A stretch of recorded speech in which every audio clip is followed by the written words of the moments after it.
Sonido. Uno, dos, uno.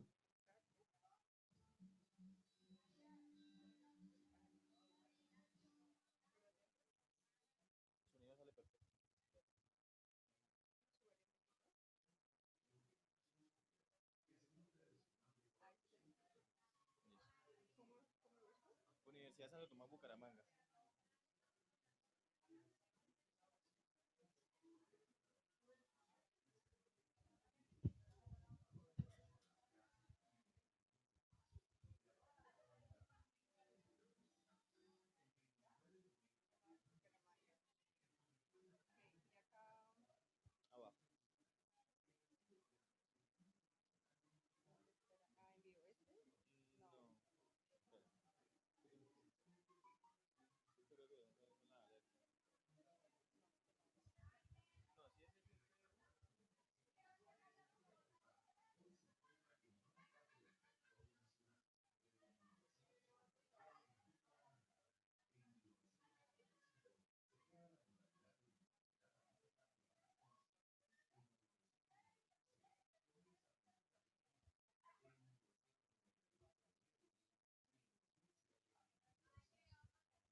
Un mensaje, profesor, tiene mi número, ¿cierto? Me llamaste 318 564 44 44.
¿Cómo estás?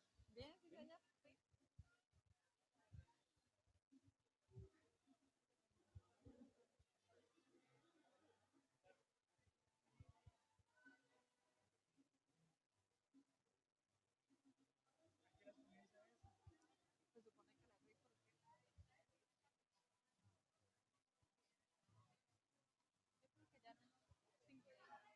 Dura más o menos que una horita de todo. Decano, ¿cómo están? Buenas noches. Hola, decano, ¿cómo está? Luego el tótem.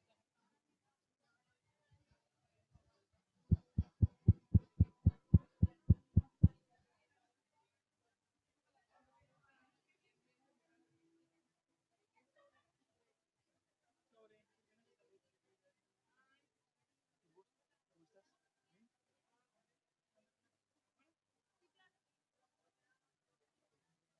No se quedan, no se quedan, ¿ok? No se quedan. ¿Ya? Bueno, voy a hacerle que las personas entren.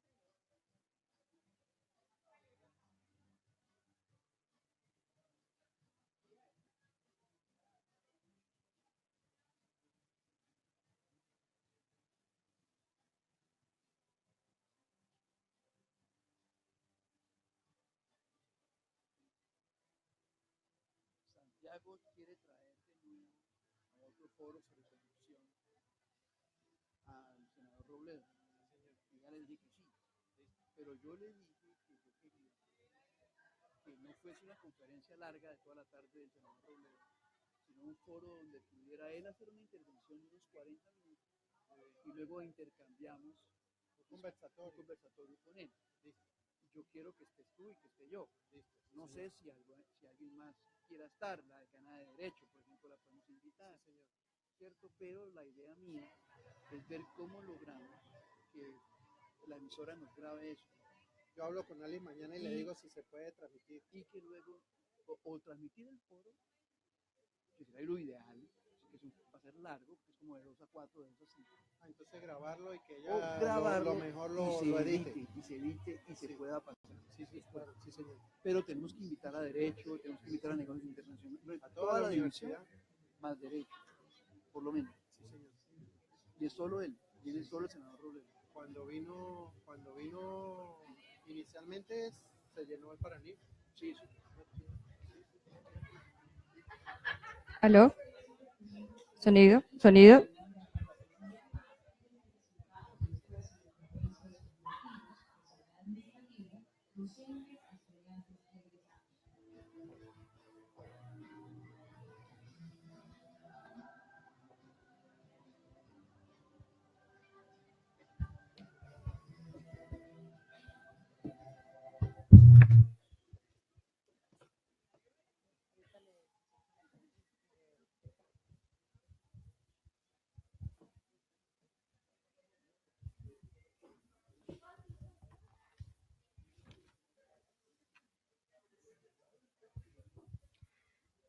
Muy buenas noches. La Universidad Santo Tomás, primer claustro universitario de Colombia, les brinda una cordial bienvenida a la conferencia Planeación Estratégica en el sector Salud, los retos del aseguramiento y la prestación de los servicios médicos en el siglo XXI, de la competencia a la excelencia, organizado por la especialización en Gerencia de Instituciones en Seguridad Social en Salud de la Facultad de Economía. Damos un cordial saludo a quienes nos acompañan, estudiantes, docentes, decanos, directivos, representantes de instituciones públicas y privadas, investigadores, comunidad empresarial e invitados especiales. En este momento realizamos lectura de la hoja de vida del doctor Eduardo Prada Serrano. Es economista con especialización en dirección de empresas y magíster en gestión de organizaciones por la Universidad de Quebec, en Canadá, y magíster en gestión de organizaciones por la Universidad IAM. Con más de 30 años de experiencia, el doctor Eduardo Tiene conocimientos en los mercados internacionales y relacionamiento en negocios con el gobierno, con experiencia en evaluación de proyectos, gestión comercial y corporativa, bancaria, banca de inversión, análisis y evaluación de crédito, riesgos de crédito, dirección de cobranzas, estrategia financiera, finanzas, tesorería, control interno y auditoría de gestión. Durante su vida se ha destacado a nivel nacional en importantes cargos como asesor general de Colsoft en Canal Digital, jefe de oficina de control interno de la Procuraduría General de la Nación, vicepresidente de Banca de Instituciones Financieras y Gobierno de Corpobanca Gelbank, subdirector administrativo de planeación del Hospital Universitario San Ignacio, vicepresidente financiero internacional del Banco del Estado, vicepresidente financiero de Financiera Energética Nacional, presidente del Fondo Santander, entre otros. Además de una amplia experiencia en docencia y enseñanza en diferentes instituciones de educación superior en todo el país. Y actualmente se desempeña como decano de la Facultad de Economía de nuestra institución.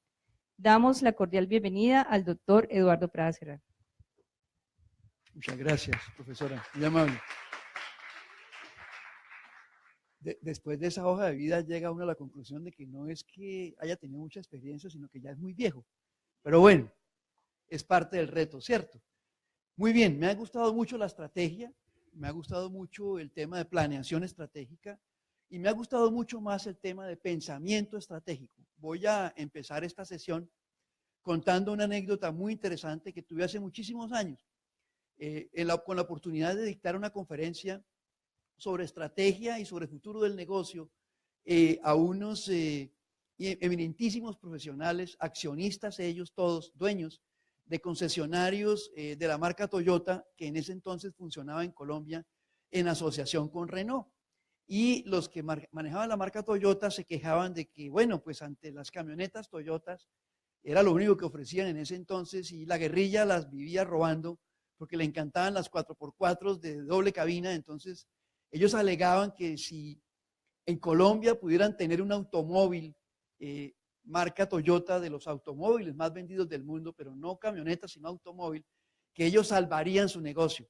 La verdad es que el automóvil Toyota llegó a Colombia y nunca salvó el negocio de Toyota, jamás. Toyota sigue siendo principalmente camionetas en Colombia y muy exitosos, por cierto, y les ha ido bastante bien. Entonces, no siempre el camino estratégico que uno cree que es el mejor termina sirviéndole o no sirviéndole. Para esta conferencia del día de hoy, pues quise retomar todo el tema de la estrategia de la salud, dado que, como bien lo dice mi hoja de vida, fui director de planeación y director financiero del Hospital Universitario San Ignacio hace algunos años, de tal suerte que tuve que meterme en todo el tema del sector salud con mucha profundidad y de alguna manera sufrir las tan famosas glosas que las EPS normalmente ponen a las IPS y que en ese momento retrasaban de una manera enorme los pagos. Pero hay que ir más allá del día a día y más allá de la estrategia, del uno solo. Hace algunos años, también en una conferencia que dicté para el Seguro Social en Bogotá, un gerente, director de una clínica del Seguro Social me expresaba esta frase: sin las clínicas del Seguro Social y sin el Seguro Social, el sistema de salud colombiano no es viable. Colapsará y entrará en una grave crisis institucional larga y dolorosa para la salud de toda la población y en especial de los más pobres. Hoy en día no existe el Seguro Social y no existen las clínicas del Seguro Social y la seguridad social y el sistema de salud sigue funcionando. De manera que no todo lo que uno ve cerca de su nariz es la realidad hacia el futuro y es parte de lo que quiero hoy entrar a dialogar con ustedes, entrar a mirar hacia dónde va realmente la salud en este país y qué es lo que le falta, qué es lo que está ocurriendo. Un ministro de salud de la época decía, unos años después de esa conferencia mía, el sistema de salud de Colombia está protegido en sí mismo, porque habrá 3 cotizantes aportando en el sistema contributivo por cada uno no cotizante vinculado con el régimen subsidiado. Y lo planteó así. Simplemente el sistema de empleo en Colombia funciona de esa manera y vamos a tener 3 cotizantes por cada uno que no cotiza. Ahora vamos a ver cómo las cifras nos han mostrado que no se cumplió lo que ese ministro pronosticaba como tan positivo.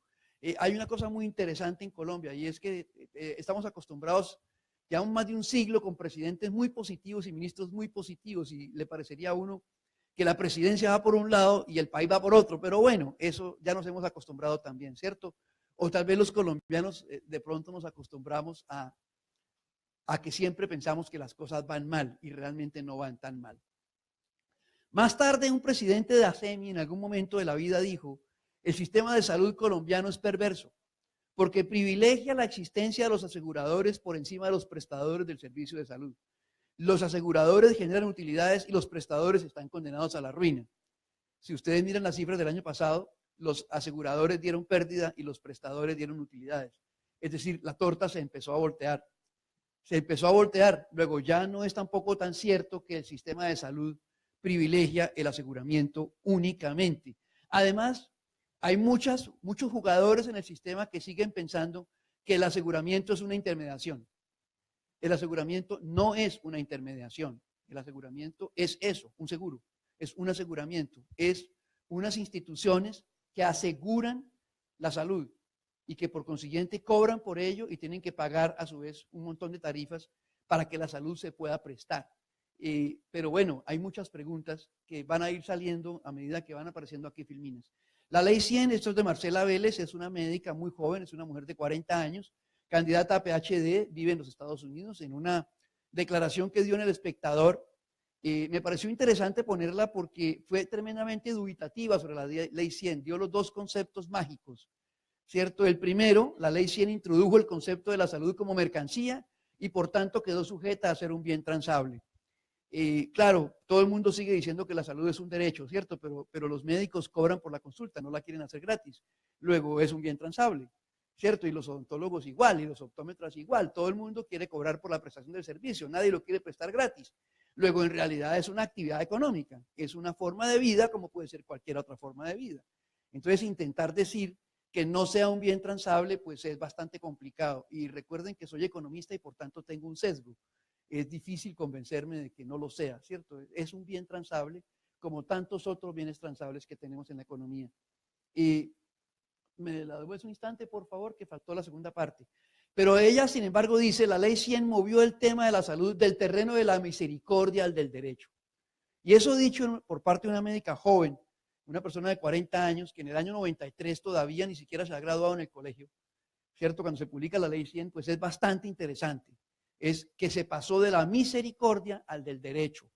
Es decir, de los hospitales de caridad, ¿cierto?, a la prestación de un servicio relativamente más digno, relativamente más llevadero, donde hay especialistas, donde hay un sistema de salud que antes no existía. Y yo no sé cuántos de los papás de ustedes o abuelos de ustedes tuvieron que nacer en los hospitales de los municipios de Colombia que eran de caridad, realmente eran de caridad, ¿cierto?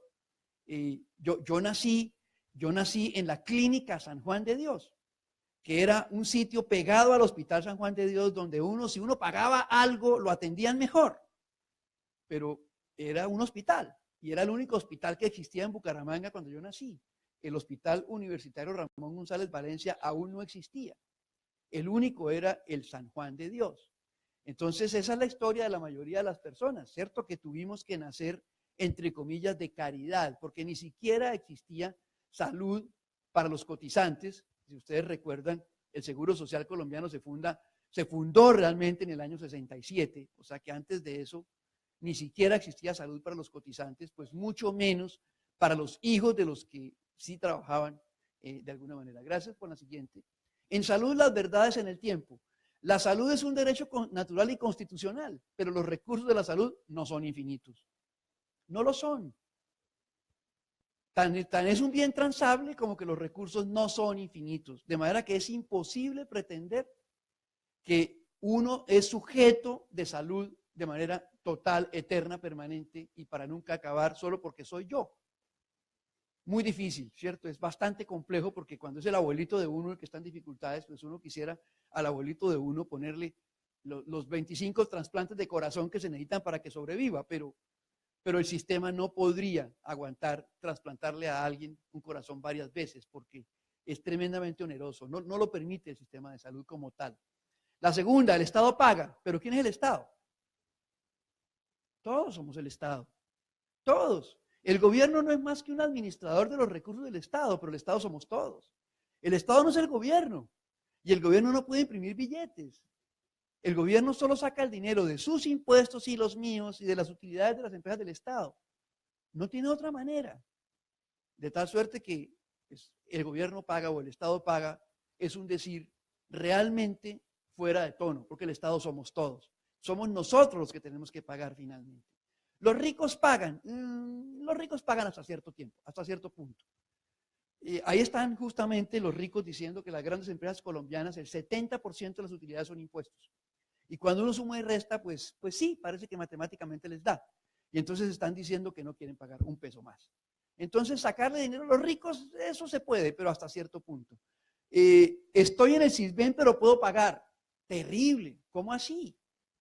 ¿Cómo es posible que haya trabajadores de salario mínimo que sí pagan, pero hay trabajadores independientes que se ganan 2, 3, 4 y más salarios mínimos y no pagan?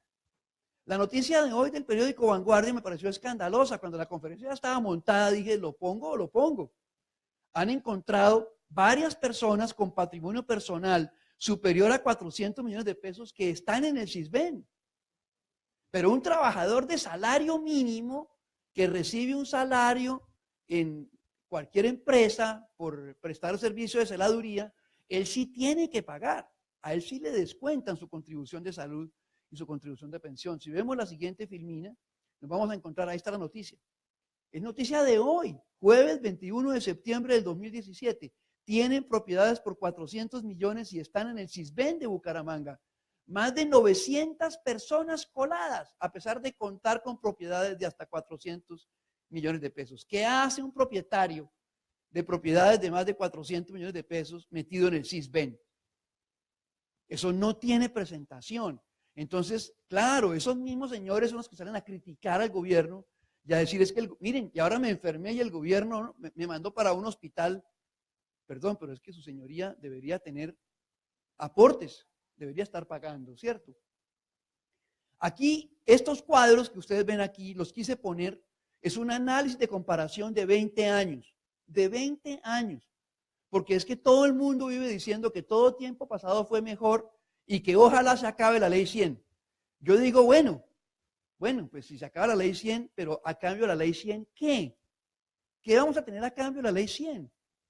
¿Que el Estado se encargue de la prestación de los servicios de salud? ¡Wow! ¿O que el Estado se encargue del aseguramiento? ¡Wow! El Estado como asegurador. Suena chévere.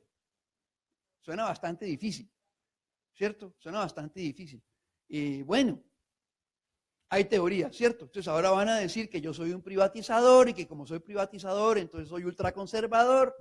Y entonces si dijera que será chévere que lo haga el Estado, entonces sería entonces del ala de la izquierda.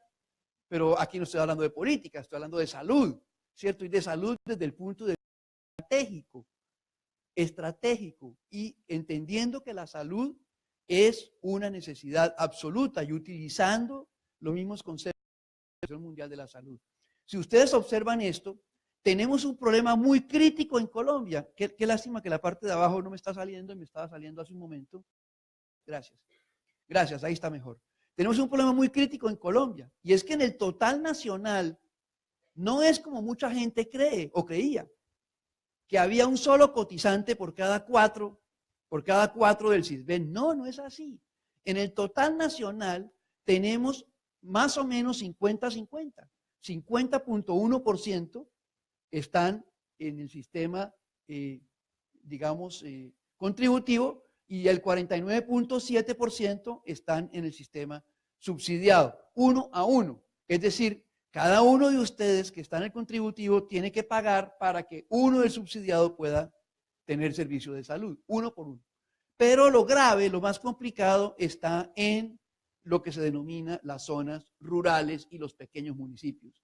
Ahí el tema sí es muy grave porque más del 80% de la gente de los pequeños municipios está en el régimen subsidiado. Es decir, al existir un nivel tan alto de subempleo o de empleo o desempleo encubierto, pues ello hace que sea muy grande la diferencia entre la ciudad y el campo, y entre las ciudades grandes y los pequeños municipios de Colombia. ¿Cómo era esto en el año 96? Y aquí las cuentas son sumamente claras, sumamente claros. Si ustedes ven, del régimen subsidiado y del régimen contributivo, había 39 millones de personas en el año 96, es decir, hace 20 años, y de ese porcentaje había un 42% no afiliado a ningún régimen. 42%.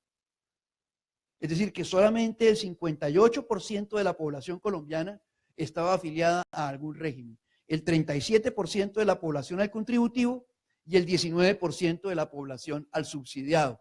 La situación hace 20 años era sumamente crítica en cobertura. En cobertura. En este momento tenemos cobertura de casi 100%. Claro, inmediatamente salen los críticos a decir, ¿y la calidad? Sí, y la calidad, ¿cierto? Claro, ese es un problema delicado. La calidad, pero es que la calidad de la salud es un problema en el mundo entero, no solamente en Colombia. Por eso cuando hablo de factores no tan favorables, trato de utilizar los conceptos de la gente del mismo sector de la salud para que después no me digan que es que yo estoy tratando de golpearlos, sino es lo que piensa la misma gente que está en el sector de la salud sobre lo que está pasando con el sistema de salud en Colombia y en el mundo. ¿Pueden poner la siguiente ahora sí, por favor? El déficit. Estos son datos de ayer o antier. El déficit presupuestal del sector para el 2017 es de 5.5 billones de pesos y la deuda de los hospitales y clínicas supera los 7 billones. Una reforma tributaria buena, genera un recaudo adicional de unos 3.7 billones. Buena reforma tributaria, es decir, que con una reforma tributaria no seríamos capaces de cubrir el déficit. O sea que la cosa está complicada, está bien complicada, pero recuerden, ¿de dónde sale el déficit? La gente dice, es que se roban la plata. Pero ¿quién se la está robando? Partamos por el principio. Los que tienen propiedades por 400 millones de pesos y pretenden estar en el CISBEN. Los que tienen un trabajo independiente no declarado, en donde se ganan 1,5 millones, 2 millones de pesos al mes, o 3 o 4 o 5, y tampoco cotizan y están en el CISBEN. Y no pagan la cotización y están en el CISBEN. Esos también se están robando el sistema. No son solamente los operadores de los departamentos o los del régimen subsidiado de las regiones o los políticos de turno, que ahí también hay mucho por hacer, por supuesto que sí. No los estoy justificando, faltaba más. Pero desde la misma población colombiana no somos conscientes de que eso es así. Equivale la carga sobre el fisco al 1.4% del Producto Interno Bruto. Vean esto, si el déficit fiscal de Colombia este año va a ser del 2.5% del Producto Interno Bruto, quiere decir que la salud representa el 1.4%, es decir, más de la mitad del déficit fiscal. Claro, y la otra mitad casi todas pensiones. La otra mitad del déficit casi todas pensiones. Son los grandes problemas que tenemos, sin duda, en este país. En el 2015, dice el ministro, ese es el último dato que tengo de él, aumentó en 990,000 personas el número de afiliados al sistema de salud. Y estamos hablando de 47 millones de colombianos perfectamente censados y registrados. Es decir, no hay que hacer censo. En este país ya no hubo necesidad de hacer censo porque el sistema de salud, cada persona tiene un código y cada persona tiene una inscripción. O está en el subsidiado o está en el contributivo. Usted suma los dos y le da 47 millones. Esa es la población de Colombia. No tenemos que volver a hacer censos. Ese es mi concepto, tal cual. Entonces, claro, el sistema, digamos que va bien. Él está planteando acá, el 44% se encuentra en el régimen contributivo, el 48% en el subsidiado y el 5% en regímenes especiales y de excepción. O sea, de nuevo, si uno suma 44 más 5, pues le da 49 y pico contra 48 y pico, o sea, otra vez es 50 y 50, ¿cierto? O sea, la cifra es coincidente. Alrededor del 50% de la gente está en el contributivo y alrededor del otro 50% de la gente está en el régimen subsidiado. La naturaleza de la salud. Pues esto es mente, cuerpo y sociedad, dice la Organización Mundial de la Salud. No me lo inventé yo, ¿cierto? Eso en la primera página de la Declaración de Principios de la Organización Mundial de la Salud, ahí está. La medicina, por tanto, se dedica a tratar no solo a las personas o a una sociedad, sino al contexto de la vida diaria de cada uno. Según la Organización Mundial de la Salud, la medicina se preocupa del ser. ¡Wow! Complicado, ¿cierto? Un estado de completo bienestar físico, mental y social. Y no es solamente la ausencia de afecciones o enfermedades, dice la Organización Mundial de la Salud. Entonces miremos con cuidado el contexto. Porque es que la salud no es, me duele el estómago, voy al médico para que me pase el dolor de estómago. Ese no es el contexto. El contexto es un estado de bienestar. Y esa es una obligación de los países. Ese es el concepto estratégico, recordémoslo siempre. ¿Ok? Vamos a buscar el estado de bienestar físico, mental y social. O sea que el sistema de salud no está hecho exclusivamente para tratar enfermedades, ¿cierto? No está hecho para eso solamente. Como diríamos los que no somos médicos, para que nos curen, ¿cierto? Porque es que recuerden que las enfermedades no siempre se curan, a veces se resuelven. Los médicos saben de qué estoy hablando. A veces no se pueden curar, sino que se resuelven. Y eso es bien diferente de curar, porque además los médicos no son Dios. Son casi, pero no llegan hasta allá. Entonces no la logran. Entonces salud social, salud mental y salud física es lo que pretende la organización. Y dice la misma Organización Mundial de la salud es frágil. Es frágil. Por tanto, aquí tiene que haber un equilibrio mental, físico y social o psicosocial. Es decir, no es que tú estés bien. Es que si tú estás bien pero tu familia está mal, pues nadie está bien. Si tú estás bien y tu familia está bien, pero tu barrio está mal, pues nadie está bien. Ese es el concepto, para que pensemos un poco en el tema estratégico de hasta dónde va a llegar la salud y cómo es el problema y de qué manera lo vamos a tratar en los años por venir. Si es que vamos a reformar la ley 100 y cómo lo vamos a hacer. Entonces, es un poco la naturaleza implícita contra los recursos. Los recursos son finitos. Son finitos. Aquí no hay plata infinita. No existe el dinero infinito. Eso no es posible. Eso no es posible. Y casos se han visto como los del mismo ministro de Salud, ¿cierto? Que terminó también enfermando, porque todos podemos enfermar. Y claramente dijo, yo pido ser tratado en el sistema de salud de Colombia, ¿cierto? Como colombiano, porque igualmente él tuvo que, en algún momento de la vida, negarle el servicio internacional a una paciente por ciento santanderiana, ¿cierto? Porque consideró que los recursos eran finitos y que no podía gastarlos por completo en un solo paciente. Los contribuyentes son limitados, hay evasión y hay elusión, o sea, aquel que no roba, pero que evade pagar, elude pagar. El presupuesto público es limitado. Una buena parte de la plata nacional se transfiere a las regiones para la prestación de los servicios de salud en las regiones. Un sistema, 2 o 3 tipos de afiliados, ¿cierto? Un sistema, es todo un sistema, pero hay 2, yo diría que 3 tipos de afiliados, porque la gente dice, es que si yo estoy en el contributivo, yo pago. Sí, pero si tiene esposa que no trabaja y 3 hijos en el colegio, con la misma tarifa van 5. Pero si es soltero, con esa tarifa para ese salario va 1. Entonces, cuidado porque en el contributivo también hay afiliados que no pagan. No solamente en el subsidiado. Sí, hay que tener mucho cuidado porque las cuentas no son tan sencillas como, es que yo pago.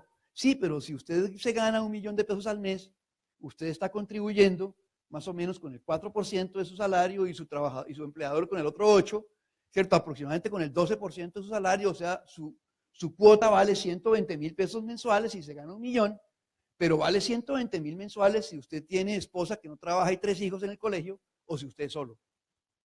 Entonces, por eso es que yo digo que en realidad son 3 tipos de afiliados, ¿cierto? Y además está el del subsidiado. Una protección especial a la niñez, una protección especial a la mujer cabeza de hogar, una protección en especial a la mujer en estado de embarazo y una protección en especial a la tercera edad, que son apenas normales y lógicas. Son la gente más vulnerable. Tal vez me faltó aquellas personas que tienen discapacidad permanente, que no les permite desarrollar una actividad económica importante como la que podemos desarrollar cualquiera de nosotros. Faltaría eso ahí, dentro de la protección especial, y también existe esa protección especial. ¿Cómo no se va a proteger especialmente los niños? O la mujer cabeza de hogar, o una mujer en estado de embarazo, o una persona de la tercera edad que merece unos cuidados especiales y que ya le ha servido a la sociedad y por tanto no podemos simplemente desecharla. La siguiente, por favor. Entonces, el mercado del sector, aquí hay un personaje que es un internista reumatólogo que me lo encontré por ahí y es absolutamente crítico con el sistema de salud y es un médico, ¿cierto? Entonces él dice, mire, llama mucho la atención que un sector que hay una enorme competencia y por consiguiente eso es un mercado, ¿cierto? Un mercado, o sea, un bien transable que se compra y se vende. ¿Cómo es posible que en ese mercado también hay leyes o normas y comportamientos que estos tienen y que en otros sectores no se presentan? Y él dice, mire, ¿como cuáles? Los precios son altos, dicho por un médico. El médico dice, no, los precios son altos. Y dice además, la tecnología es costosa y los médicos cobran caro. Dicho por un médico, no son palabras mías, ¿cierto? Por un médico que conoce el tema y que conoce el sistema. Luego dice, ¿cuál es el problema en realidad? El empleador quiere pagar lo menos posible. El empleador quiere pagar lo menos posible por su afiliado. El asegurador, que es la EPS, pues gastarse lo menos posible pagando los servicios, ¿cierto? Y luego los usuarios justificar los altos costos que necesita para que los sostengan con vida y con buena vida, etcétera, etcétera. Entonces, esto es un galimatías de nunca acabar. ¿Por qué razón? Porque los objetivos son contrarios, ¿cierto? El empleador quiere pagar poquito, la EPS quiere reconocer poquito, pero la IPS quiere que le reconozcan todas las investigaciones, todos los genios médicos que tiene, pero el usuario a su vez quiere lo mejor de lo mejor para él, no quiere que le quiten nada, lo máximo. Mire, si hay que operar a mi papá 3 veces, pues 3 veces, pero a mi papá me lo salvan, no es que es mi papá, ¿cierto? Y todos pensamos lo mismo, tranquilos, yo también, todos. No hay nadie que sea capaz de pensar distinto. ¿O quién va a querer decir, no, como yo tengo consideración con el sistema de salud de Colombia, que pobrecito está en la olla, un déficit de 5 billones, pues eso no operen a mi papá y esperemos a ver? Ninguno de ustedes pensaría así, y tranquilos, yo tampoco. Entonces el gran tema es lo que se llama intereses divergentes. Cuando hay intereses divergentes es difícil plantear estrategias de buen manejo. Y eso no es Colombia. Estados Unidos tiene enormes problemas en el sistema de salud. ¿Cómo ganó Trump? Haciendo campaña contra el sistema de salud de Obama, que le dio una cantidad de beneficios a los inmigrantes que no podían pagar, ¿cierto? Y con el grito de América para los americanos. Y así ganó. O sea, lo que dice la gente allá es que el norteamericano rubio de clase media está aburrido de que le regalen a los africanos, a los árabes, a los latinos, mientras él trabaja. Y esos señores rubios americanos, ¿no?, son los que terminaron eligiendo al señor Trump. Entonces, en todas partes se cuecen habas. No es solamente en los países llamados en vías de desarrollo. Países como Estados Unidos tienen serios problemas en su sistema de salud. Entonces, como ven, esto es una colusión de incompetencias, diría yo, no de competencias, sino de incompetencias. Todo mundo alando para su propio lado y por consiguiente, pues, ¿cuál es el negocio de la EPS? Que su señoría no se enferme. ¿Y cuál es el negocio de la IPS? Que su señoría se enferme bastante. ¿Y cuál es el negocio de su empleador? Que usted no se enferme jamás para que no tenga inasistencias laborales Y además de eso, que le toque pagar poquito por usted. ¿Y cuál es el negocio del Estado? Pues darle a la salud lo menos posible, porque no ve que la salud no pone votos. Las carreteras sí ponen votos, las casas sí ponen votos. ¿Cierto? Pero la salud pública no pone tantos votos, entonces los gobernadores están dedicados a otra cosa. Y los alcaldes también, y los ministros también. Eso es bien interesante. Veamos la siguiente. ¿Competencia o excelencia? Yo digo que es excelencia, ya no es competencia, porque además así pasa en todas las manifestaciones de la vida diaria. Ya no es un problema de competencia, es un problema de excelencia. Pues miren ustedes, todo el mundo está buscando certificaciones, certificaciones internacionales, certificaciones de entes independientes, programas de calidad, programas de alta calidad, certificaciones mundiales. ¿Qué es todo eso? Vea, nosotros sí tenemos calidad, nosotros sí tenemos excelencia. Eso es lo que todo el mundo quiere. Ahí está la pelea del ministro de Salud con el Hospital Pablo Tobón Uribe de Medellín. El Pablo Tobón Uribe hizo una ampliación gigantesca y ahora le sobraron camas. Qué pelea tan difícil la que tiene, ¿no? Y el ministro fue a la inauguración y luego los regañó. Les dijo, y ustedes ahora se excedieron en el número de camas. Pero ¿cómo así que se excedieron en el número de camas? Pues ahí están en discusión. Usted está haciendo más de lo que el sistema necesita. ¡Wow! Decirle eso a un hospital y nada menos que al Pablo Tobón Uribe, que es tal vez uno de los 5 mejores hospitales de este país. Suena difícil, pero se lo dijo el ministro. Y ahí está en clara discusión. Entonces, ¿la salud es una actividad económica sometida a las leyes del mercado o no? Esa es la primera pregunta, ¿cierto? Porque yo veo gritando a todos los médicos, la salud es un derecho, la salud es un derecho, pero no he visto el primer médico que levante la mano y diga, y yo regalo mi trabajo de aquí para adelante todo el resto de vida. Ninguno, porque todos tienen que comer, todos tienen que pagar arriendo, todos quieren comprar carro, todos tienen familia que va al colegio. Luego, es un derecho, claro, constitucional, que tiene unos recursos limitados, que toca repartirlos entre todos. Entonces ahí viene el papel del Estado, el papel de los aseguradores, el papel de los prestadores, el papel de los empleadores y el papel de los usuarios, que usamos sumamente mal el sistema de salud. No lo sabemos usar. Ese es otro gran tema. ¿Cierto? Uno ve los hospitales, uno ve las urgencias de las grandes clínicas llenas es que el niño tiene tos. ¿Qué tal que sea una bronconeumonía con tosferina más? Qué sé yo, otras cuantas cosas más, ¿no? Y resulta que el chico hace una cola de 4 horas y le dan acetaminofén. Entonces la mamá sale diciendo, pero es que no le dieron sino acetaminofén. ¿Qué le dijo el doctor? Que evalúe los síntomas, que si al niño se le sube la fiebre, lo vuelva a llevar. ¿Cierto? Y que hay centros de nivel 1 y 2, no ese de nivel 4, donde puede llevar al niño que son menos costosos. Pues la gente no entiende, ¿cierto?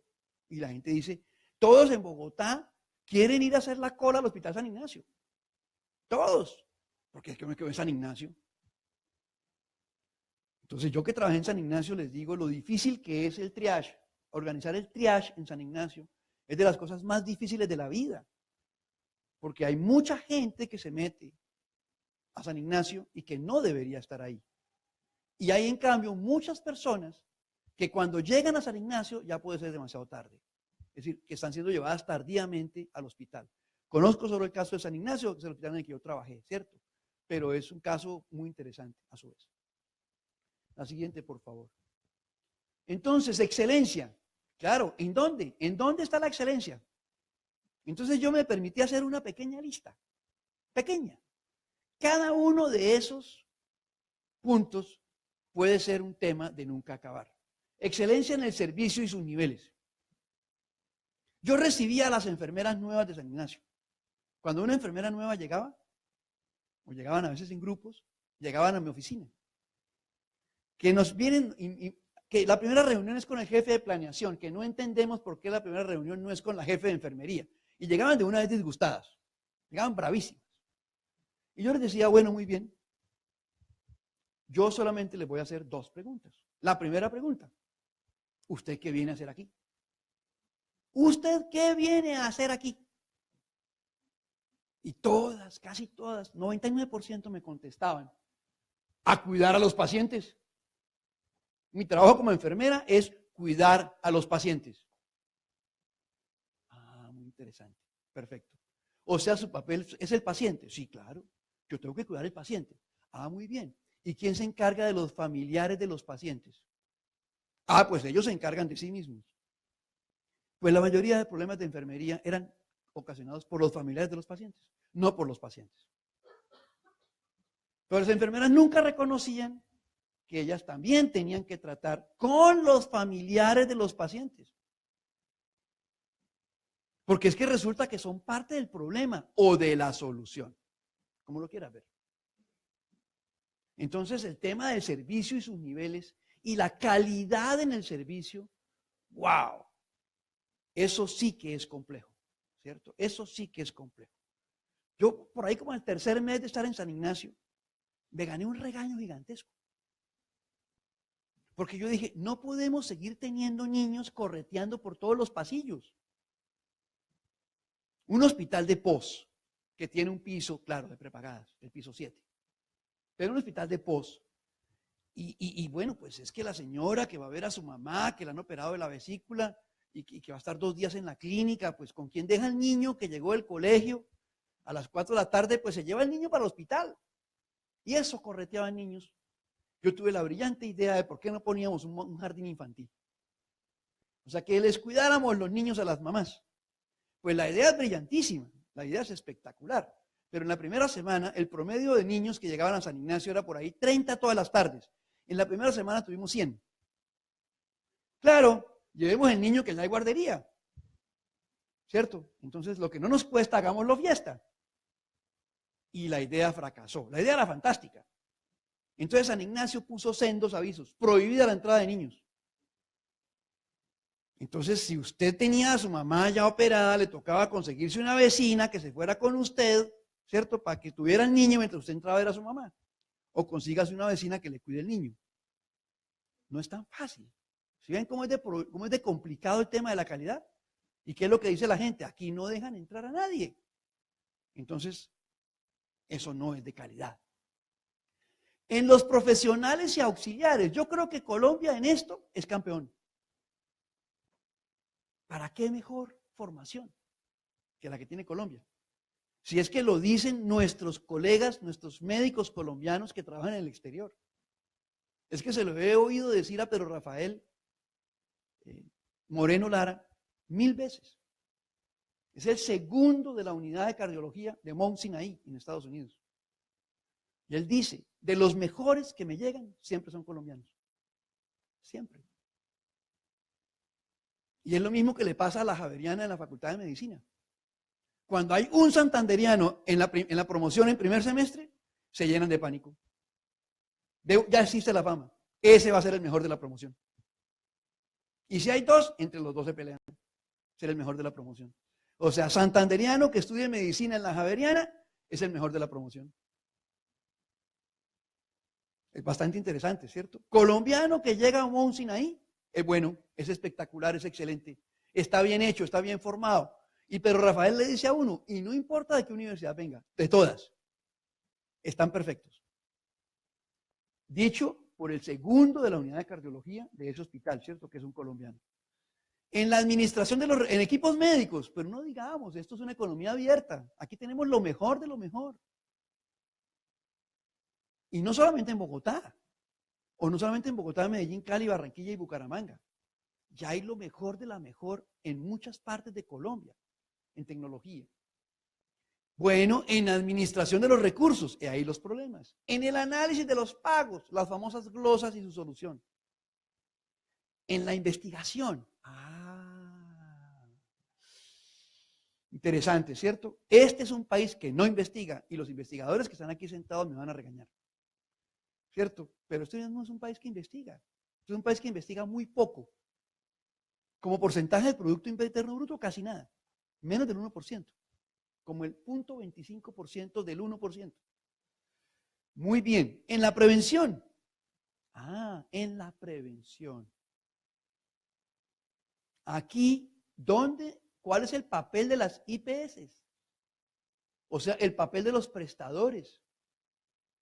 Porque es que el papel ya no puede ser que me llegaron, ¿no? 4 corazones despedazados, cuando esos corazones podrían no haberse despedazado si esa persona hubiera tenido una diferente manera de comer y de hacer ejercicio y de trabajar. O sea, todo el modelo preventivo. Y desde luego en el mejoramiento de la calidad de vida y en los costos. En los costos. Es cierto que nuestros costos son más bajos que los de algunos de los países centroamericanos y desde luego que países como Estados Unidos. De hecho, por eso Santander es un gran clúster de salud. Por eso Antioquia es otro gran clúster de salud. Es increíble ver eso. Y por eso Bogotá se ha vuelto también un gran clúster de salud. Porque hay gente que viene de otros países, a operarse aquí. Y hay medicina prepagada nuestra que se está vendiendo en otros países. Tengo un amigo mío en Bogotá que conduce un taxi, que toda la vida lo ha conducido, que tiene un contrato con Comeva Medicina Prepagada. Y Comeva Medicina Prepagada trae pacientes para tratamiento cardíaco a Bogotá desde las islas del Caribe, desde las Antillas y algunas otras islas del Caribe, ¿cierto? Que por cierto, algún día yo le pregunté al conductor, bueno, ¿y cómo te mueves con estos tipos que son de Antillas holandesas? ¿Cierto? Si tú no hablas inglés. Y él me dio una respuesta fantástica. Me dijo, doctor, ¿qué producen esas Antillas? Yo le dije, nada. Dijo, por eso, viven del turismo, porque no producen nada. Entonces, esos tipos sí son inteligentes. Esos tipos hablan holandés, inglés, francés, español y su idioma propio, que es algo así como papiamento, porque les toca sobrevivir. Entonces, pues uno de colombiano, como solo le hablan en español y solo necesita comunicarse en español, pues no habla otro idioma. Y como aquí uno estira la mano, ya hay comida. Es verdad, ¿cierto? No nos forzamos en el segundo idioma por eso. El cliente. Miren, esto se lo mostraba yo a las enfermeras de San Ignacio hace 15 años.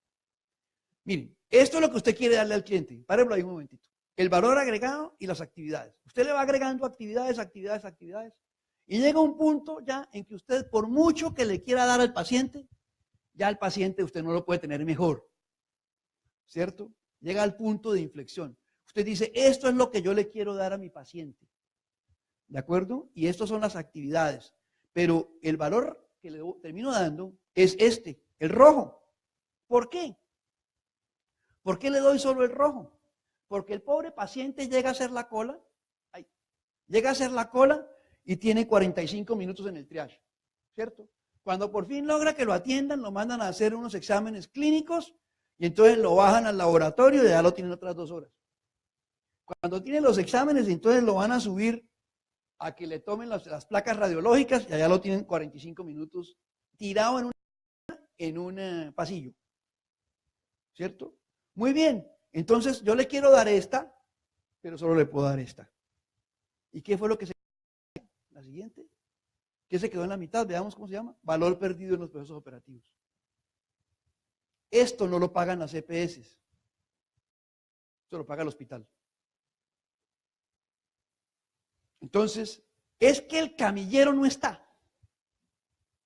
Bueno, nos pasó la semana pasada en una clínica importantísima de esta ciudad. 30 minutos y el camillero no apareció. Y no apareció. Y la niña de enfermería fue y nos llevó ella, la silla de ruedas, hasta la zona del examen, que era en otro piso. Y tú dirás, ¿y por qué no la llevaste tú? Porque está prohibido que los familiares de los pacientes transporten a los pacientes en camillas o en sillas de ruedas. Está prohibido por normas de seguridad. Pero es que 30 minutos y el camillero no aparecía. Entonces, ¿quién paga eso? Ese tiempo perdido. Usted está sentado ahí, usted está usando el baño, usted está usando energía. La niña que lo está atendiendo a usted se desespera. Ha llamado 4 veces al camillero, está gastando dinero en energía. Ella está ocupada en otro tema. Y cada 10 minutos llega el familiar del paciente y ¿qué pasó? Entonces, esto es un problema de la operación. Ya a ti no te lo va a pagar la EPS. Entonces tú no le puedes decir a la EPS, es que mi costo es 1.000. La EPS le saca y le dice, mire, el costo promedio de los hospitales de Colombia es 700. Luego mi tarifa es 900. Si su costo es 1.000, usted tiene un problema operativo. Le pago 900 y el hospital termina diciendo, listo, yo arreglo el problema operativo y nunca lo arregla. Y entonces le pagan 900 por una cosa que le cuesta 1.000 y sale a decir, los aseguradores me están robando. No, no lo están robando. Es que no ha logrado la eficiencia promedio. Por las razones que sea. ¿Cierto? Porque no tengo suficiente dinero para otro camillero, la que sea. No tengo suficientes camillas, no tengo dinero para inversiones, la que sea. ¿Quién es el cliente? Vean, alguien me dijo a mí, lo van a regañar. Usted no hable de clientes, usted hable de pacientes. Yo dije, no, qué pena, pero si esto es un bien transable, es un cliente. Es un cliente. Miren, aquí hay alumnos de pregrado y de posgrado, aquí hay decanos, profesores, ¿cierto? ¿Cuándo se dañó la educación? Doctora, usted que fue decana, la educación se dañó cuando los estudiantes dejaron de ser estudiantes y pasaron a ser clientes. El cliente siempre tiene la razón. Se volvieron clientes. Pero las universidades tienen una absoluta necesidad de mejorar la calidad, porque si no, se desertifican. Entonces toca decirle a ese cliente que paga, mire hermanito, usted pagó, pero no pasa la prueba, le toca que repita la materia. ¿Cierto? Entonces aquí pasa lo mismo, ¿cierto? Vea, hicimos todo lo posible, pero igual su papá se murió. Sí, pero no pasó la materia, se quedó. Entonces miren esta que es una de Quino de hace años. Mal, otra vez la maestra me puso mal. ¿Para eso viene uno todos los días a la escuela? Porque si uno viniera de vez en cuando, vaya y pase, pero hacerle eso a un cliente. O sea, el tipo que viene todos los días, ¿cierto? ¿Sí? Yo tuve una amiga muy querida que fue alumna mía en un posgrado en Bogotá, que se aburrió de hacer consulta externa. Porque ella atendía consulta externa en Comeva EPS. Y encontró que en el barrio Olaya de Bogotá, ella tenía 10 o 12 pacientes repetitivos. Le llegaban todas las semanas, pacientes de una edad avanzada. Y todas las semanas le llegaban con un cuento distinto. Hasta que ella encontró lo que estaba pasando. La verdad es que la señora de 82 años o el anciano de 79 no tenían nada. Iban a buscar con quién hablar. Y como sabían que el médico le dedicaba 15 minutos, pues él tenía 15 minutos para poder hablar con alguien. ¿Cierto? Entonces ella dijo, ¿yo aquí qué estoy haciendo? Yo realmente no estoy siendo médica, sino psicóloga, y yo no estudié psicología. Eso está pasando en el sistema de salud, ¿cierto? Hacerle eso a un cliente. Ahora, en la estrategia del vendedor de globos, ¿quién es el cliente? Y ojo con eso en el sistema de salud. Cuando yo era muy joven y vivía aquí en Bucaramanga, después volví, llegué al antiguo almacén Ley Cabecera, hoy Éxito Vecino, y me encontré con un personaje vendiendo globos de helio, ¿cierto? Y se bajó una señora, imagínense cuánto hace de eso que la señora se bajó de un Renault 12 último modelo. Renault 12 último modelo, los jóvenes no saben de qué les estoy hablando. Los que sean viejos saben que era un Renault 12 último modelo. Sí, y la señora se bajó con la cartera, las llaves y un niño en cada mano.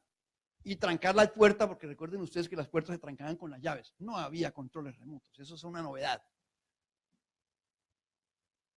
Se baja con la cartera y un bebé y un niño en cada mano. ¿Y qué hace el vendedor de globos? Ahí vienen mis clientes. Coge un globito y se lo da al niño de la mano derecha. Coge el otro globito y se lo da a la niña de la mano izquierda. Ahora quítele los globos a los niños. Él no le ofrecía los globos a la mamá. La mamá le iba a decir, no hay globos. Niños, entremos. Él no preguntaba nada, le entregaba el globo al niño. El niño coge el globo. Mami, cómpramelo. Ya lo tiene en la mano. Ahora quítaselo. Ese vendedor de globos me enseñó a mí quién es el cliente. ¿Quién es el cliente? ¿El que compra? ¿El que paga? ¿El que decide o el que usa? El que decide. El único cliente es el que decide. En San Ignacio, en una ocasión, una EPS se fue a pedirme un grandísimo favor. Que se habían equivocado terriblemente. Esa EPS tenía oficina en San Ignacio. Y llegó una señora de edad más o menos avanzada, iba solita, necesitaba unos exámenes médicos. Estaban atendiendo tal vez a una persona muy importante de la sociedad colombiana en esa EPS. Y la demoraron muchísimo en autorizar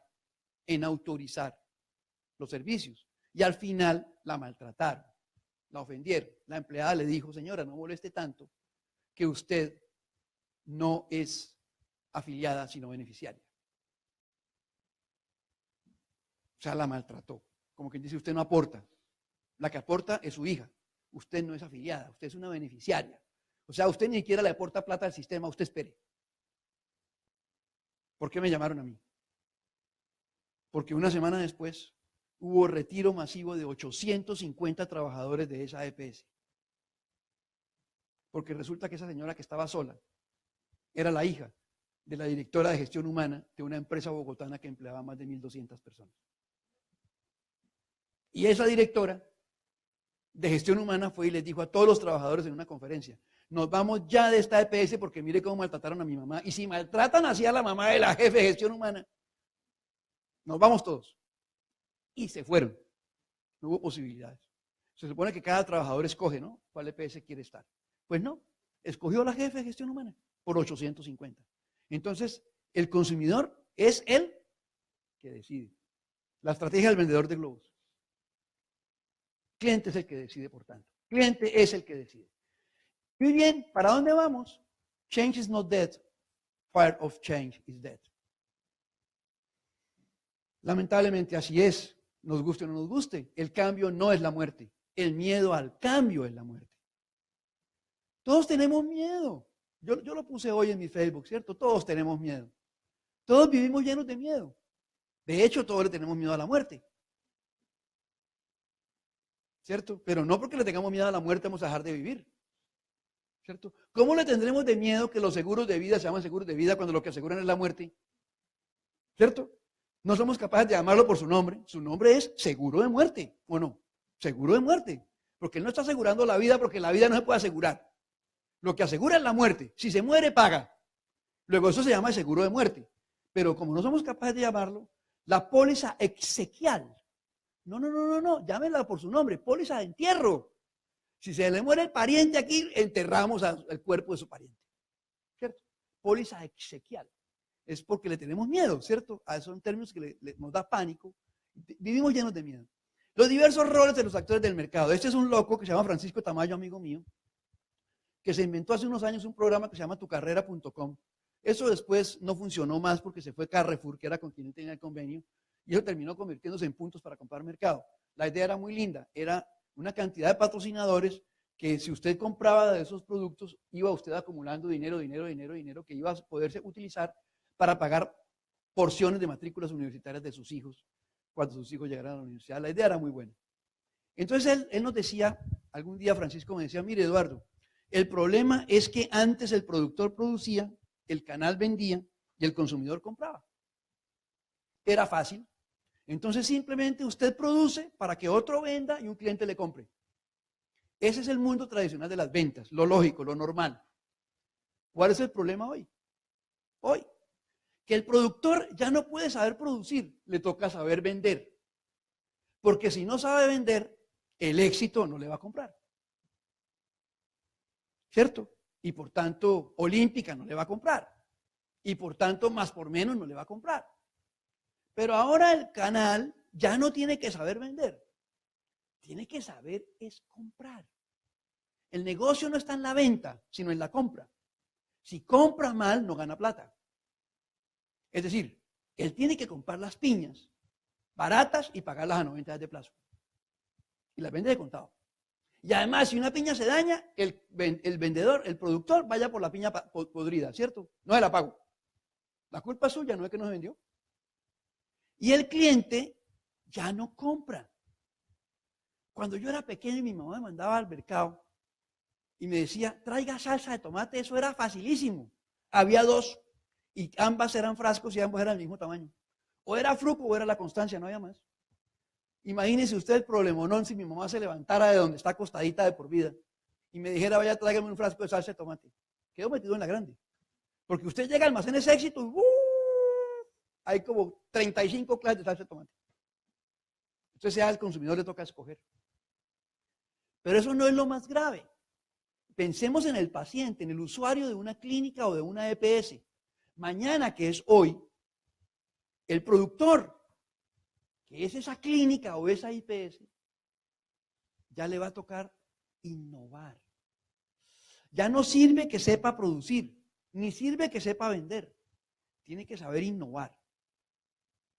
¿Cierto? Y el intermediario, cualquier intermediario que usted tenga, cualquier canal que antes sabía vender y ahora sabe comprar, va a tener que aprender a comunicar.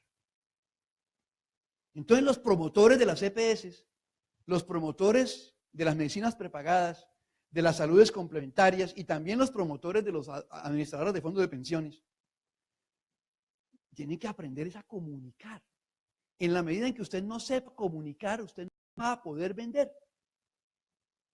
Y el consumidor ya aprendió a juzgar. Ya no compra, ni escoge, juzga. El cliente está permanentemente juzgando.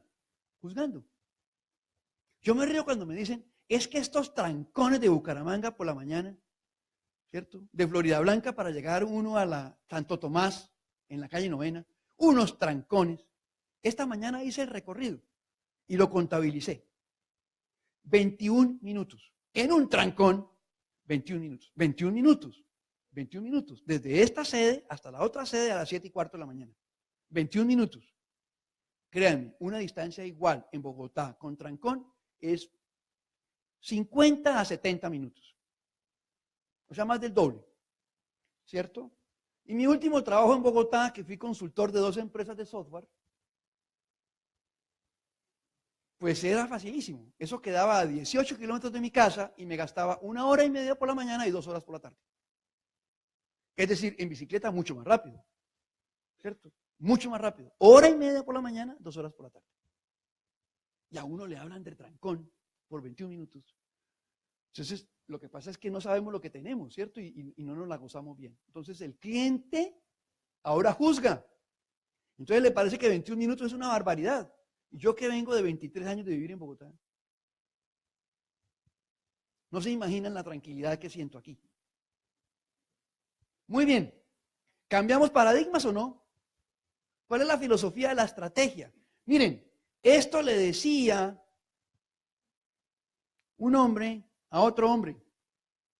Esto de la enseñanza asistida por ordenador está muy bien, pero jamás sustituirá a la figura del profesor.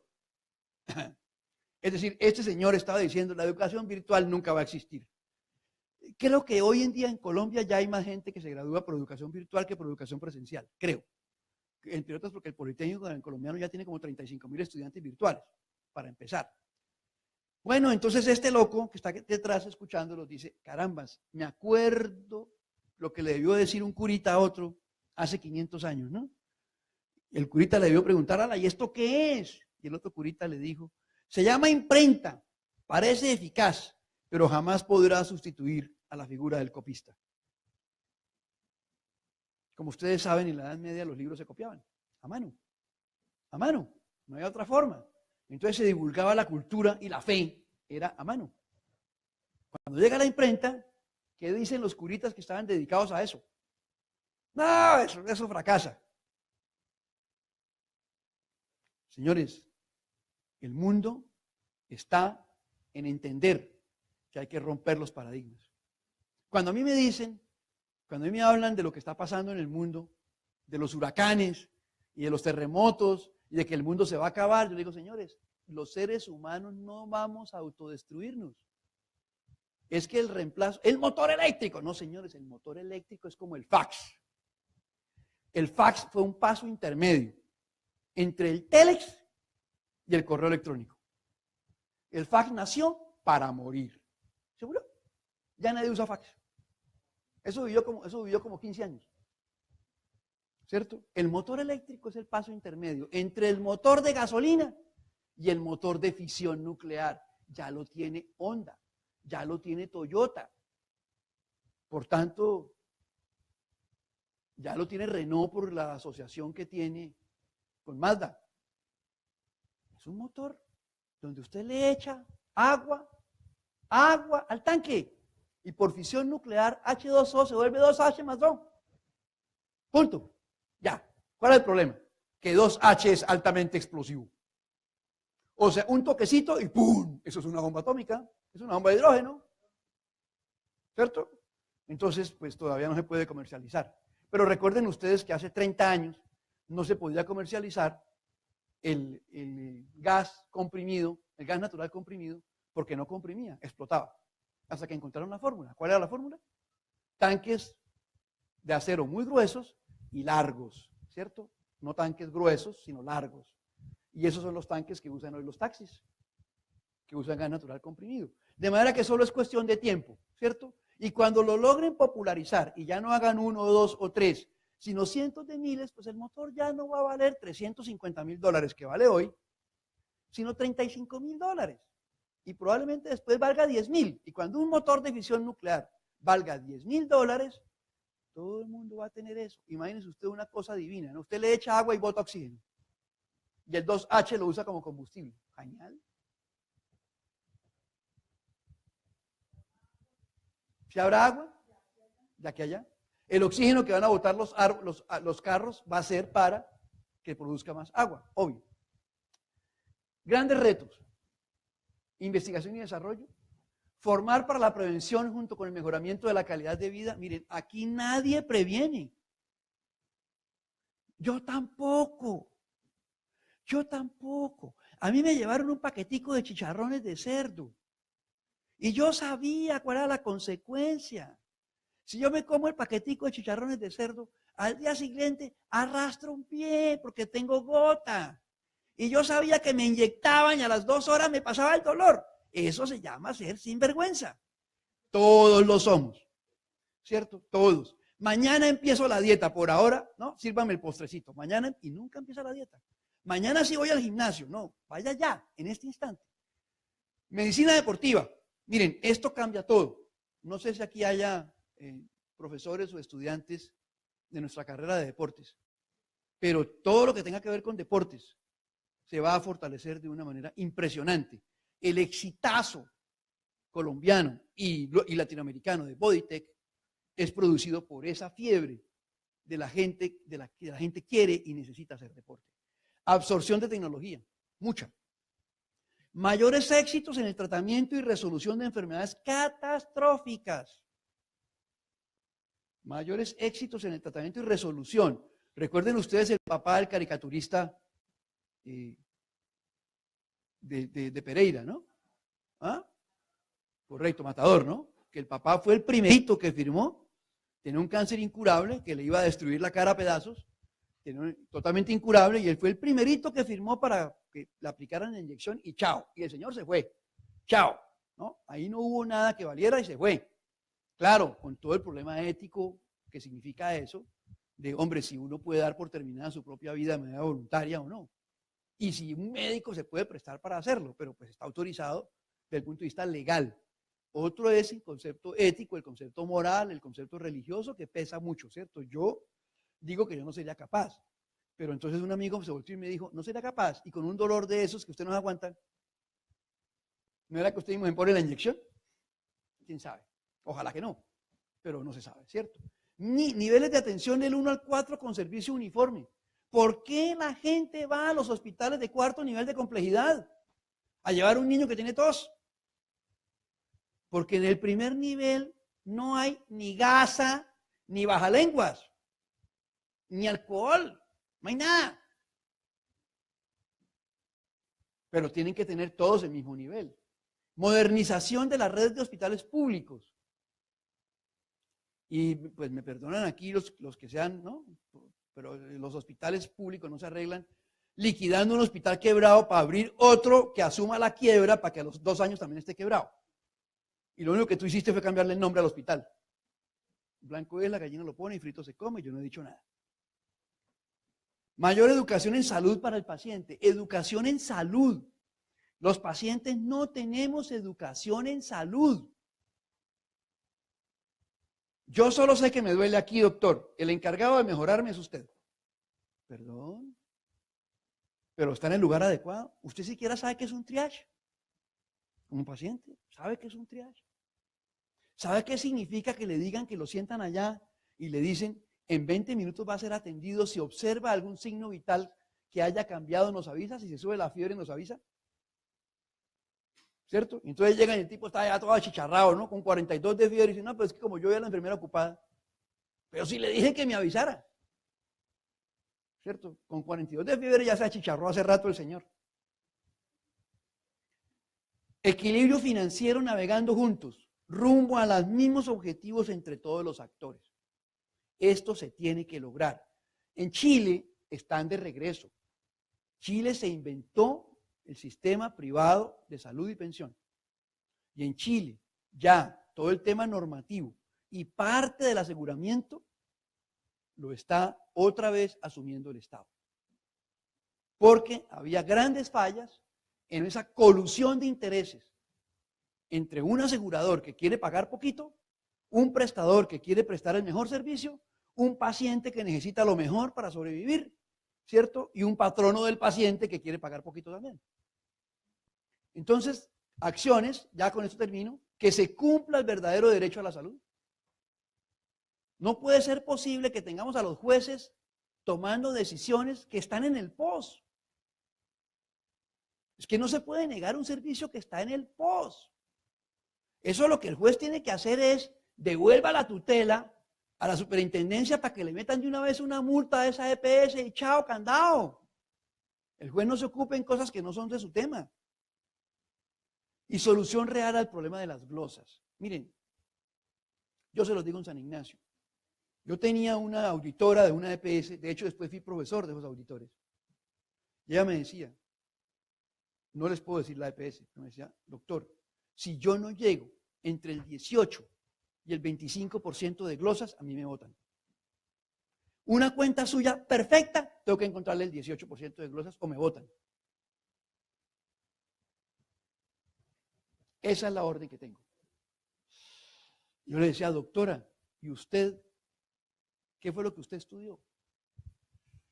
¿Y qué fue lo que usted juró el día de su grado? Usted hizo un juramento hipocrático. Vea lo que usted está haciendo, ni me lo diga.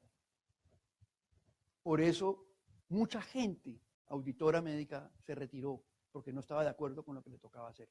Yo creo que empezar a formar gente nueva y ya cuando el gobierno le cayó encima a todo ese problema, ¿cierto? Empezaron a resolver todo el tema de las glosas. Pero sigue siendo un problema muy grave el tema de las glosas. Repensar el modelo de salud. Oiga, repensémoslo. No como dice el ministro Gaviria, Alejandro, eso ya quedó así porque existe la ley 100. No, todo se puede repensar. Miremoslo, ¿lo queremos privado? ¿Lo queremos público? ¿Lo queremos mezcla de los dos? ¿Lo queremos con aseguramiento público y prestación de los servicios público y privado? No sé. Yo no me caso con ningún modelo. Mi propuesta es que se tiene que abrir el espacio de pensamiento.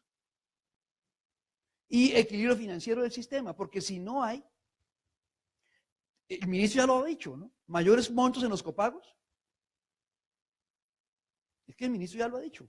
Ya ha dicho, no, es que si una cirugía vale 5 millones, pues usted paga el 30%, hermano. Porque con lo que usted ha aportado los últimos 10 años no alcanza para pagar su cirugía, entonces toca que aporte el 30%. Duro, ¿no? ¿De dónde la familia sale a conseguir 1,5 millones de pesos? Para que su papá no se muera y lo puedan operar. Duro, bien duro. Pero, y eso existe en países ricos. Los copagos existen en países ricos. Y copagos altos. Claro, ya sé la respuesta. Pero esos tipos ganan mucha plata. no puedes decir que el salario mínimo de Estados Unidos es $1.200 y que eso equivale a 3.600.000 pesos colombianos, porque la cifra no es comparable.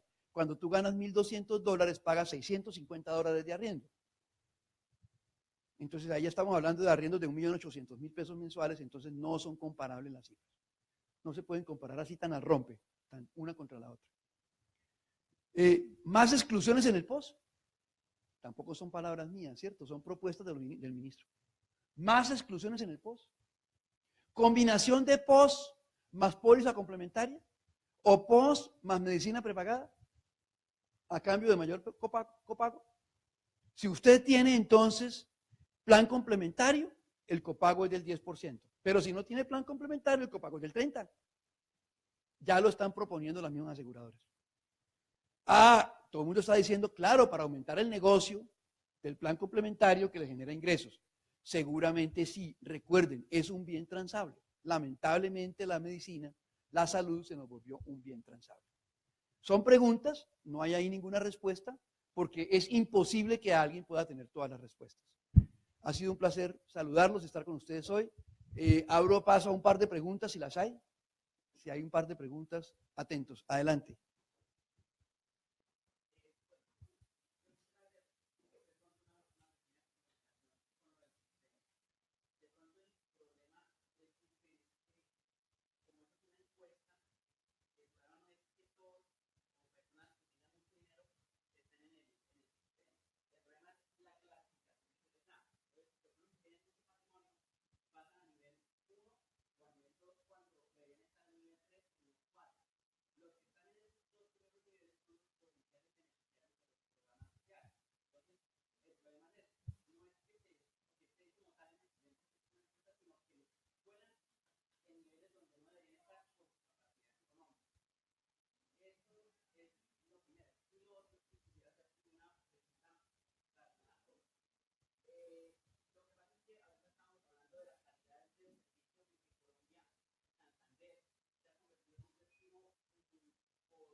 Yo creo que hay un tema, en el tema del turismo de salud en particular, que a mí me parece muy mal llamado, pues yo me hubiera inventado un nombre mejor, honestamente. Pero bueno, ese fue el que se quedó ya, se nos quedó metido.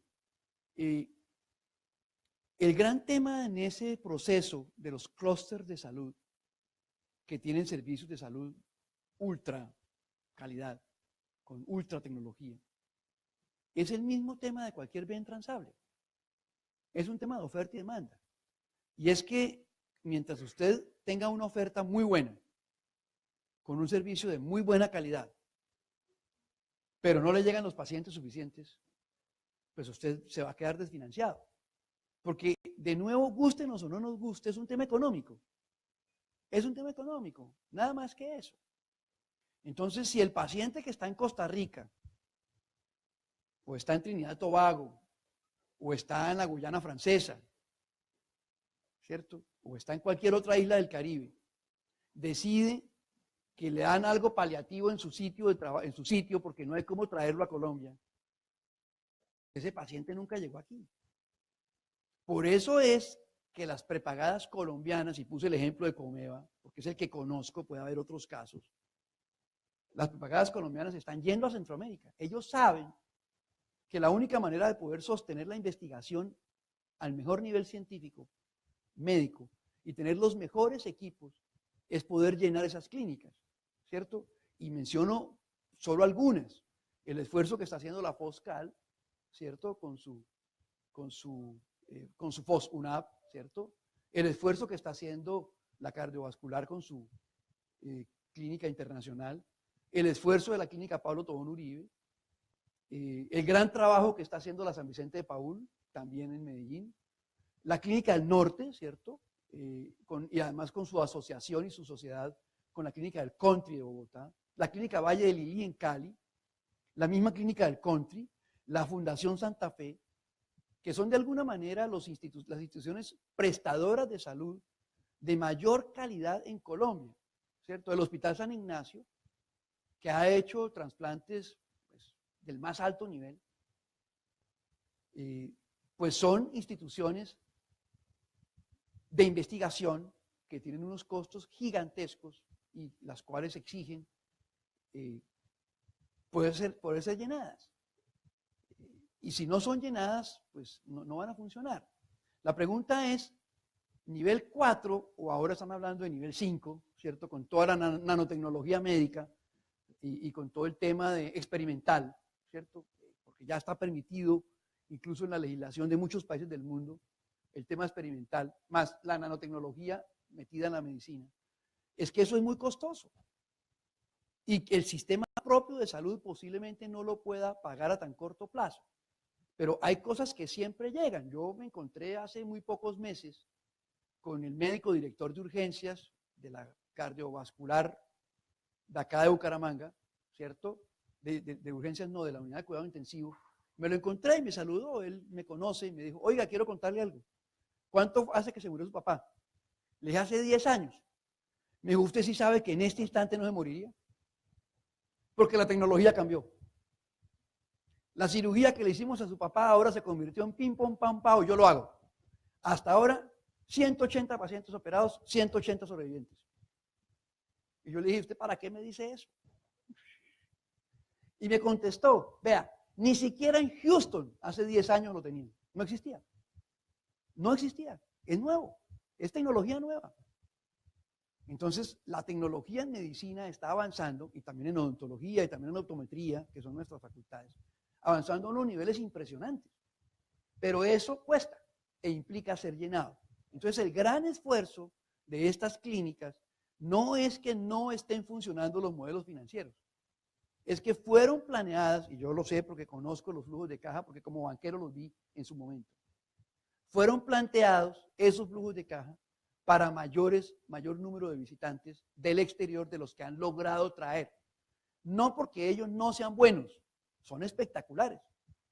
Es porque los costos de desplazar a una persona de cualquier otro país, pues implica que si usted no tiene una prepagada, tiene que ser rico o tiene que ser, bueno, medianamente pudiente para poder desplazarse a otro país con familia. Ustedes saben, hay tratamientos largos. Piensen, por ejemplo, en un trasplante de corazón. Eso es un tema que puede tomar pues, muchísimo tiempo la recuperación del paciente y que el paciente pueda volver a viajar.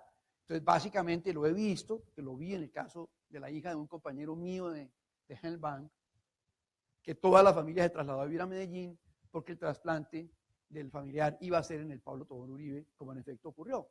Y tuvieron que vivir en Medellín algo más de un año, porque la paciente pues tenía serias dificultades para poderse desplazar. Entonces estamos hablando de cosas muy costosas y ese es como el gran tema de ellos. Por eso una de las enormes funciones de estos hospitales internacionales es mercadeo y mercadeo internacional, y eso también cuesta mucho dinero, pero pues lo están haciendo y con seguridad lo van a lograr, van a salir adelante. ¿Una pregunta más? Sí, doctor.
2 años, 900.000 millones de pesos, que hasta ahorita se gastaron, que ahorita tienen que renovar otra vez el contrato. O sea, ese dinero, pues, digamos, tiene una representación dentro de los gastos que nosotros y que el mismo régimen subsidiado está haciendo. Eso es, digamos, la aclaración que quisiera que todos me hicieran. Y la segunda tiene que ver acerca de la tecnología, que si bien, o sea, ¿cómo entender nosotros que la tecnología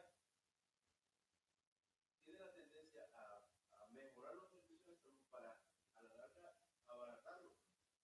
Pero el problema también es ese acceso a la tecnología.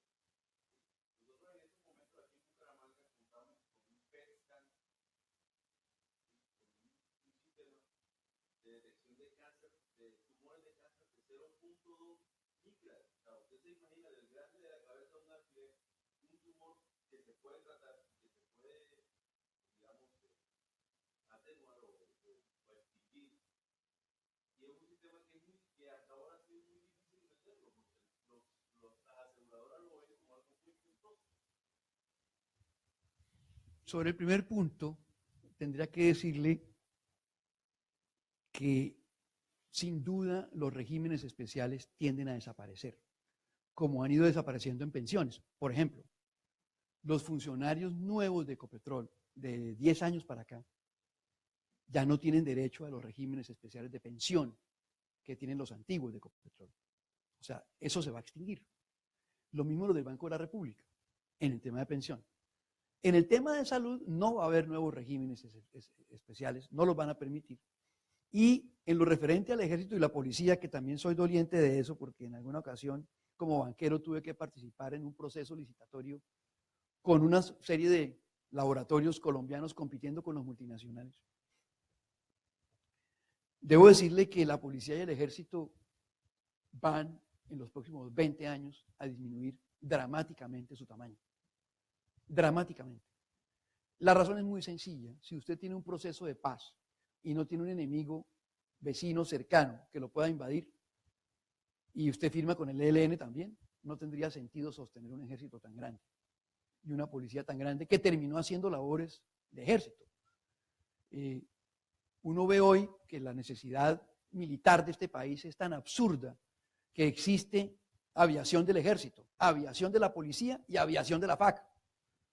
Mejor dicho, falta la aviación de la Marina. Todos tienen aviación. Es ridículo, la aviación es una sola. ¿Cierto? Pero cada fuerza se fue dando la maña para tener aviones. ¿Cierto? Y para tener pilotos. El proceso de paz definitivamente sí va a disminuir toda la necesidad de Fuerza Armada colombiana, y eso lo saben las Fuerzas Armadas. Ese es uno de los factores, aunque no el más importante, por el cual muchas facciones de las Fuerzas Armadas se oponían al proceso de paz. Ellos sabían que sin guerrilla iban a perder sus beneficios, muchos de sus beneficios, muchos. Entonces ese es un factor importante. El que tú refieres sobre el tema de la tecnología y de la absorción de la tecnología es el mismo problema que existe en cualquier mundo, en cualquier producto, en cualquier otro producto, no importa cuál sea. Y es que la tecnología tiene que tender a abaratar, pero el problema es que los costos fijos de esa tecnología implican otra vez una masa crítica. Y si tú no tienes esa masa crítica, te toca los costos fijos repartirlos entre las menos personas que se están llegando a usar el servicio o el producto. Y ese es como el gran tema que hay en el uso de la tecnología. Si primero es el huevo o la gallina. Si primero tengo los pacientes o primero tengo el equipo. ¿Cierto? Si no tengo el equipo no llegan los pacientes. Pero si tengo el equipo, no necesariamente los pacientes vienen. Porque de nuevo el cliente es el que decide. Y el que decide al final, en el caso del negocio, de la salud, del negocio, es la EPS. Porque es la que decide qué te pueden hacer o no. O tú quedas en manos de un juez. Créanme, las manos de los jueces y de los magistrados, así sean de altas cortes, es la peor mano en la que usted pueda caer en temas de salud. Los señores no tienen ni idea del tema, porque ese no es su trabajo. Ellos no tienen ni idea. Entonces, yo me he encontrado cosas interesantísimas. Alguna vez en un pleito entre la fiscalía y un presidente de una entidad bancaria oficial, la fiscalía tenía de profesional de reconocido valor crítico para hacer una valoración de la actuación del presidente de una entidad financiera pública a un señor que era administrador de empresas de una universidad no muy reconocida y que su principal cargo en la banca había sido cajero principal. Y ese era el señor que le estaba dando al fiscal conceptos de reconocido valor técnico para acusar al presidente de un banco. Obvio, toda esa acusación contra el presidente de ese banco se cayó, porque no había un reconocido valor técnico. Y eso le está pasando muchísimo a los jueces cuando están fallando tutelas. Fallan con el corazón y no con la ley. Y un juez no puede fallar con el corazón. Un juez solo puede fallar con la ley. No puede fallar con el corazón. Es que si fuera mi papá yo también le daría lo mismo, entonces aprobémosle la tutela. Y hay muchas tutelas que se han caído, pero muchísimas tutelas, ¿cierto? Se ha perdido muchísimo dinero, las toma la Corte para revisión y allá se caen.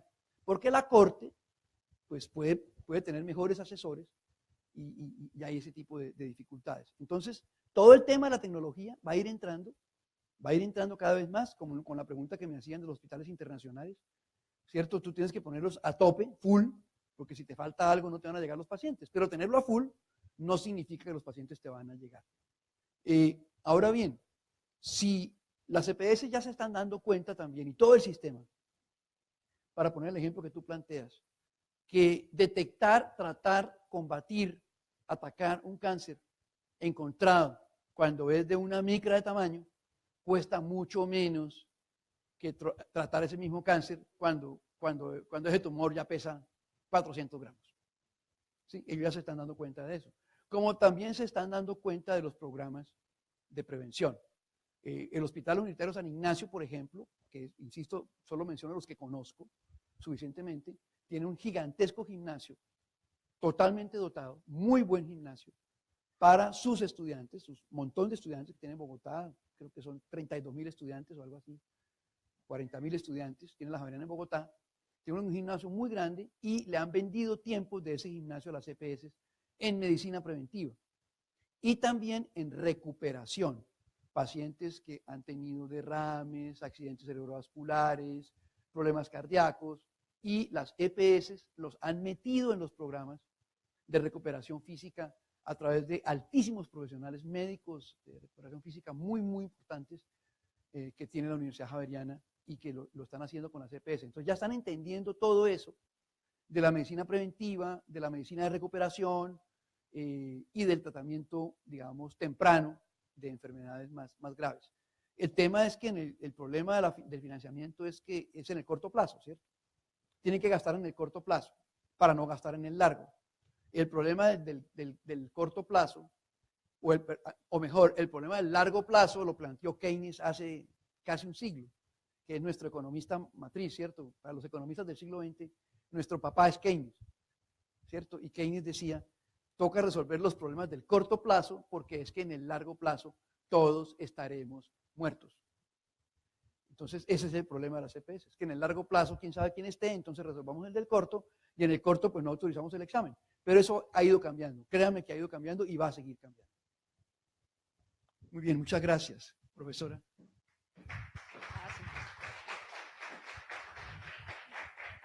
Bueno, para todos me presento. Yo soy Joana Patricia Ramírez, la coordinadora de la especialización de Gerencia de Instituciones en Seguridad Social y en Salud.